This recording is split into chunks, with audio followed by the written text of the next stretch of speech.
You're so cute. Yes. Oh, hello there. I am Professor Chlorophyll. This is my lab where I study plants. Oh, like this one. It might be hard to see. It's a chameleon carnation. The chameleon is a lizard that changes colors to camouflage itself. Now, I made this flower to change depending on its environment. See? Being able to change like that is what makes it really interesting.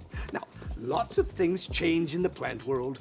Flowers open their petals to the sun, they grow with water, and leaves fall off in the winter. People can change too. And the change can be really good, like with the Apostle Paul in the Bible. Well, an apostle is someone who goes out and teaches others about Jesus. Paul taught about Jesus because he was a follower of Jesus. Well, that makes sense. Yes, indeed it does, yes. And he was a follower of Jesus because God changed his heart. Here's a plot twist, though. After Jesus rose from the dead, Paul was an enemy of Jesus. Oh, dear. Yes, but all that changed after Paul met Jesus. Paul became filled with the Holy Spirit. Oh, now, the Spirit of God, who is our wise and loving helper, that is, yes. God sent Paul to tell other nations all about God's love, so they could be changed too. Paul was to tell everyone that Jesus, who is Israel's Messiah, is the King of the world, and that Jesus' love made the way for all people to be a part of God's forever kingdom. Delightful, yes. So, Paul spread this amazing news all over the place. He started churches and even wrote letters, and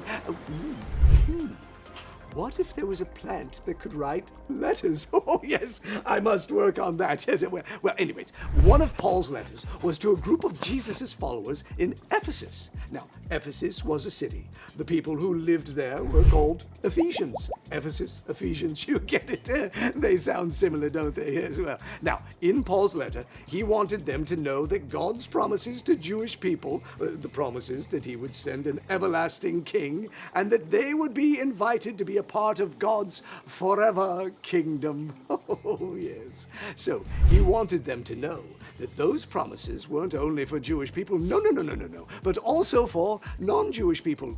They're called Gentiles. With faith in Jesus, every Jewish or Gentile person would be a part of one big family with God as their father. So delightful, yes. Now, in his letter, Paul shared a prayer that God would transform them, just like God had transformed him. Remember how he used to be against Jesus? Well, he wrote, "I pray that he will use his glorious riches to make you strong. May his Holy Spirit give you his power deep down inside you." You see, Paul knew that the Holy Spirit was a wonderful gift. He wanted others to have God's power inside them as well. So Paul knew the Holy Spirit could help them understand God's love and please God with every part of their lives. So he wrote, "Then Christ will live in your hearts because you believe in him.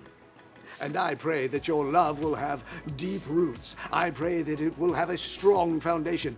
I love that. Yes, you know why? Well, because it's about roots and plants. And oh, yes, plants have roots. I love that. Anyways, that's how they get their food and water from great soil. Just like the plants and people, as you see, it's all coming together now, don't you? Oh, it's exciting.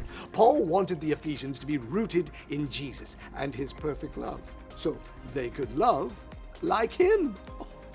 Paul prayed that the Ephesians, along with all of God's people, even me and you and, well, all of us, would have the power from the Holy Spirit to understand the love of Jesus is big and beautiful.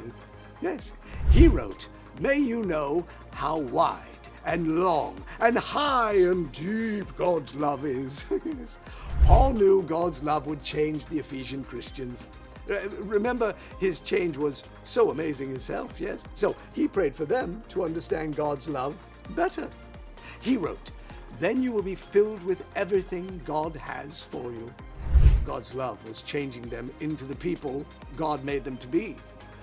Just like his love changed Paul. Just like his love changes us today. Here, now. God's love changes our hearts and makes us new. God's love transforms us. Well, oh, look, who wants to be seen again? Oh, it must be thirsty. Well, let's get you some water now, shall we? Yes, okay. Goodbye there. Oh, where did I put that water now? Oh, yes, over here.